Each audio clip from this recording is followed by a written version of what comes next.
Welcome to Mastery in the Making, a fresh new podcast by Cordon Bleu Australia. Join us as we deep dive into the minds of industry experts, entrepreneurs, and the voices of Cordon Bleu, the world's leading education provider in culinary arts and hospitality management. From expert lecturers to our incredible students and alumni, we'll uncover the secrets, stories, and skills that make this industry a world of endless possibilities. So, if you're a seasoned chef, aspiring hotelier, or simply want to keep your finger on the pulse, consider this your ultimate guide to culinary and business innovation. I'm your host, Stephanie Valudos, and welcome to Mastery in the Making. Welcome back to another episode of Mastery in the Making. Now, today I'm joined by Sydney alumna Michelle Goh, who hails all the way from Malaysia. Michelle travelled to Australia to pursue her dreams in culinary arts before heading home to open fine dining establishment Mia. Michelle has since seen tremendous success and even broke history as the youngest Malaysian female to receive a Michelin star. And Michelle joins me now from Thailand. Hello, Michelle. Now, you have certainly done Le Cordon Bleu proud since graduating from a Grand Diplôme in 2013. Tell us, how did your career progress from leaving Le Cordon Bleu Sydney? So after I had left Australia in general, I actually decided that I was going to take my career further and move to London to work. But I had some trouble with my visa issues. So then I had decided to make a stop in Singapore. And I started working in a restaurant called MICHELIN, which was under Jason Atherton at the time. And I was working there in the pastry section as a CDP. And that's actually where I met Top, who is my husband and partner of Mia. He's Thai, so he wanted to move back to Thailand. So we actually made the move in 2016. So when we had moved to Bangkok, I had started working for a restaurant called Suring. They are actually a German fine dining restaurant with 2 Michelin stars, and I was in charge of the pastry program, after which we decided to open Mia together. Amazing. And now, as an international student living in South Australia, which I believe you did for 3 years, was it a drastic change from what you knew back home? So I think that I really enjoyed my time in Australia in general. Growing up in quite a small town, I did feel a little bit out of place. And coming to Australia for the first time and starting in Le Cordon Bleu, I kind of felt that feeling like I finally kind of fit in, just because I was surrounded by like-minded people. We all had the same passion for food and for hospitality. And it was the first time that I felt like I was really doing something that I was really passionate about, that I really loved, and that I wanted to pursue as a career. So for me, it was more of like that feeling of belonging in a community than being out of place.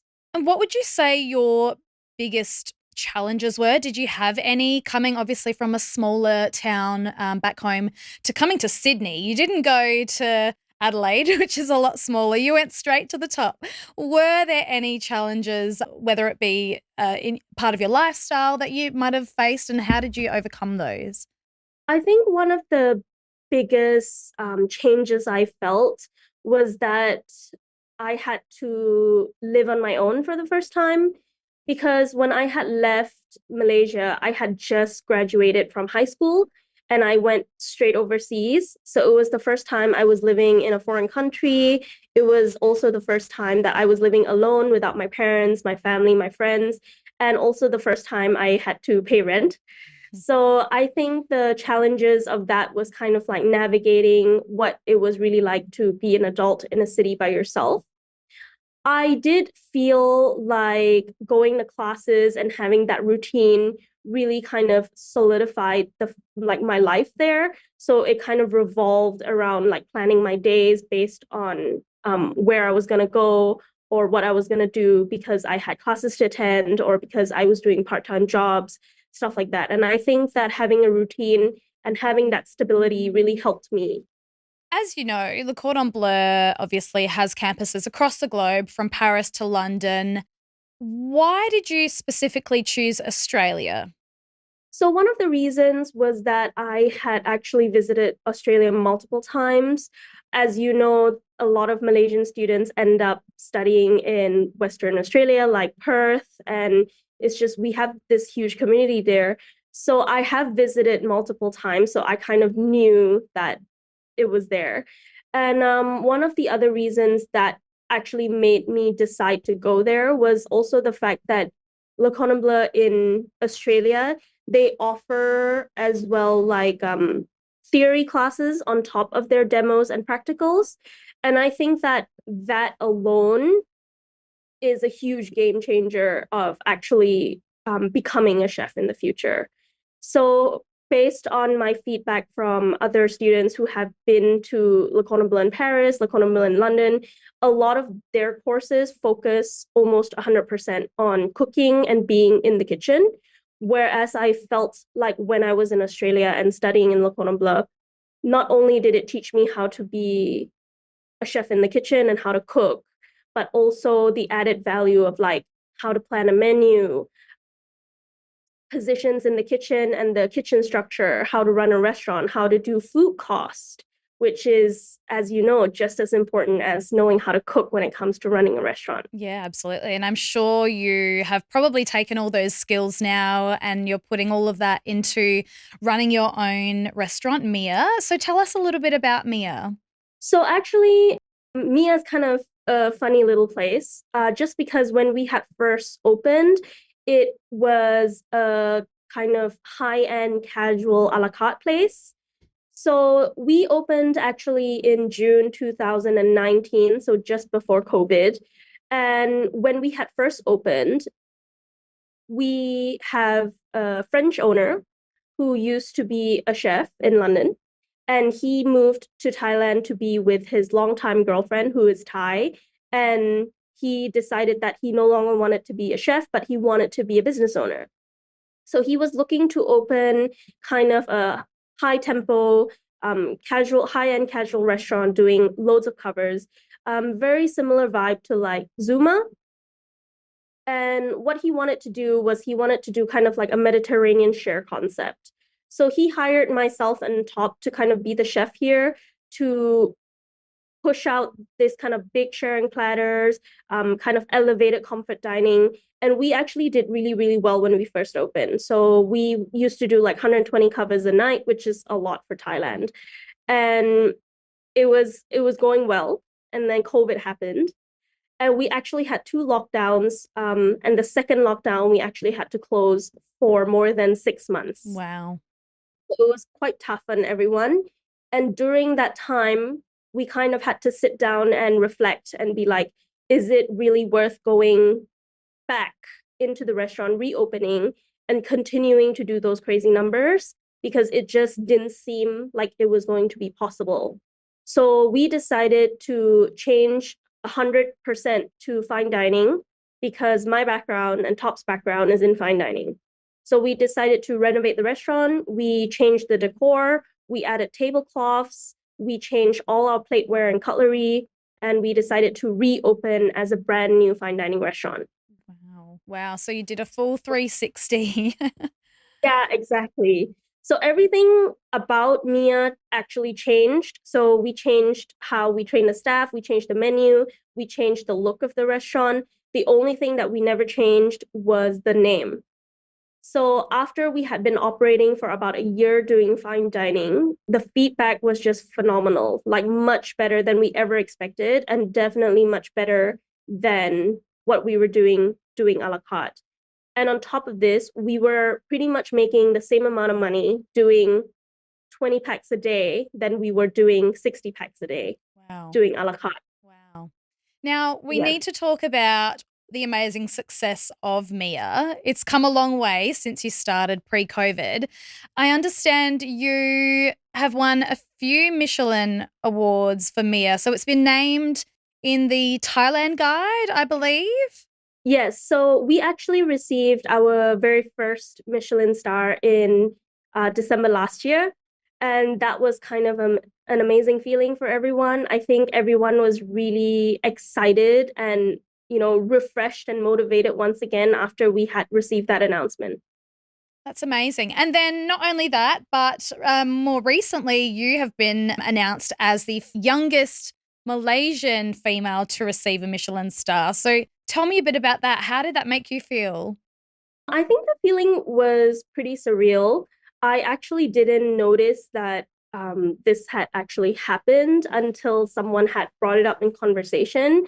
And after that had happened, we did some background research and realized that, yes, it was true. And then very recently, just about a month or so, it started getting picked up by all the media in Malaysia. So it's just been this huge thing for us. Yeah. So for those who don't know, explain to me what is the process in receiving a Michelin star? So in the Michelin guide, there are you can actually get up to 3 stars.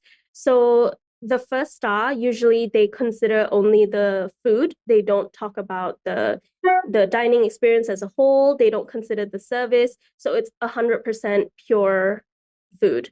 And then when you start to get to 2 stars and 3 stars, they start to take in consideration the entire package, which is why there are places in Bangkok and also in Singapore whereby you can receive one Michelin star as like a street food vendor. So basically, how the judging process goes is that it is completely anonymous. So we don't know who has visited and we don't know when they have visited. But usually in the guidelines, one of the main things that they do consider for you to receive a star is consistency. So you do know that a lot of the times they would probably visit you more than once just to make sure that they don't come on a good day or a bad day, but it's consistent across the board. What has this done for your business? Are there lines out the doors? Is there a waiting list for reservations? So in Thailand, I think that it is quite different to Australia in the sense that people don't really have that eat out culture. I feel like when I was living in Sydney, every weekend, every place, regardless of whether it was fine dining or a casual bistro, it was full. Thailand is not really like that because people don't really like to make reservations too far in advance. So we have definitely seen, I think, probably 100% increase in reservations since the announcement of the star, but we are not taking bookings too far in advance. We only open our bookings about a month in advance. Yeah, okay. If there was one thing you could have told your younger self who was just starting out in the industry, knowing everything you know now, what would it be? I think I would tell my younger self that, like, it all happens for a reason. I think a lot of the time in my career, I felt probably stressed, disheartened, isolated, probably very under pressure. And I probably did find myself questioning a lot like, is this worth it? Why am I still doing this? The hours are long. I don't get to see my family. But I think that, as we can see, it has gotten us somewhere. So I think like patience is key and also everything happens for a reason.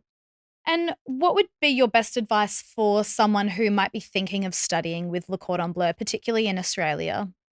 I think that if I were to give a piece of advice, I would probably say if someone is considering doing the Grand Diplôme, which is both cuisine and pastry, that you start with pastry first. I think that there are a lot of good habits you pick up learning pastry first, like being more precise in terms of weighing stuff up, being more organized in terms of you can't really, if you make something in pastry, it has to be organized from the beginning in order to get a very nice end result because things take time. So I think that if people were considering to do both, you should definitely start with pastry first. Amazing. That leads me into my next train of thought, actually. So, you obviously have had the best of both worlds in cuisine and patisserie. If you had to pick one, which one would be your favorite? I think I would definitely have to pick pastry. So I am actually So I'm a certified pastry chef and I've worked most of my career as a pastry chef. At Mia, Top and myself, we run the kitchen pretty much together. So we work on the menu 50-50. So I do savory dishes as well as pastry dishes. But I think that very, very early on in my career, and even before I started Le Cordon Bleu, I've always had this passion for baking. And I just love desserts. I love sweets. So I think it holds a very, very special place in my heart. So, Michelle, the Grand Diplôme is a combination of the Certificate 3 in Cuisine and the Certificate 3 in Patisserie. Did you feel like doing a combination of both helped in accelerating your career? Yeah, I definitely do because I think that the basic and intermediate in pastry were more focused on classical dishes, classical techniques, whereas I did feel like doing the certificate 3, we started to focus more on like plated desserts, what's modern, dietary requirements, which I think is so important in actually having in your skill set going into especially fine dining part of restaurants right now. I think in this day and age, people are being more inclusive of everyone with dietaries. So having courses on like vegan options for desserts, that's something that is so difficult, even for us right now. So we actually highlight a lot of vegan dishes on our menu. We have a full 8 course vegan tasting menu. And I think that just having ideas on, oh, there is a possible substitute for like cream and butter and dairy for vegan options is great to have in your skill set. Yeah, absolutely. And I think it's really important to, as a well-rounded chef, be kind of across both the sweet and the savory. I think that like it is important to have both. Even if you were a cuisine chef, I think it would be good for you to know some pastry knowledge because it does help in the future for you to design menus and for you to be able to produce dishes. So, for example, a lot of people who just do cuisine, they lack certain skill sets, which are like being able to cannelle or rocher, which is like even though it is a pastry skill, you would eventually use it in savory dishes as well. And certain things like, whereas in pastry, nowadays people are moving on to desserts that are less sweet. So you would be able to use your knowledge in cuisine and utilize certain types of vegetables and put them into desserts. Like we have a dessert on the menu that's highlighting corn ice cream, where it's like being able to prepare vegetables like that comes more from the cuisine side. So it's always good to have both. Yeah, it's very transferable skills across the board. What would you say your favourite thing was about studying at Le Cordon Bleu in Sydney? I really enjoyed the environment. I felt like I had a lot of fun in school. I thought the lecturers were great. I really enjoyed the classes. All the recipes work and they're delicious. So I think as a package, it was amazing. Where did you do your placement while you were in Sydney? So when I had finished cuisine, I had moved to Melbourne to do my industry placement at Intercontinental Hotel on Collins Street. And then I had moved back to Sydney to finish my patisserie. And after patisserie, I had worked in Rockpool by Neil Perry, but it was the fine dining one on 11 Bridge Street. Obviously, by the sounds of it, you had the opportunity to move interstate to do those placements as well as a personal preference of yours. I think that I like being under pressure. I like the flow of service. I like that rush. So for me personally, I'm probably more suited to work in a restaurant than in a hotel or a bakery, just because I like having that stress. It's like it's adrenaline Yeah. rush. Yeah. I think it's not for everyone. I think it's a lot of like it depends on who you are as a person, and that determines whether you're more suited for production or for service or even for like catering. Some people like that. Yeah. Yeah.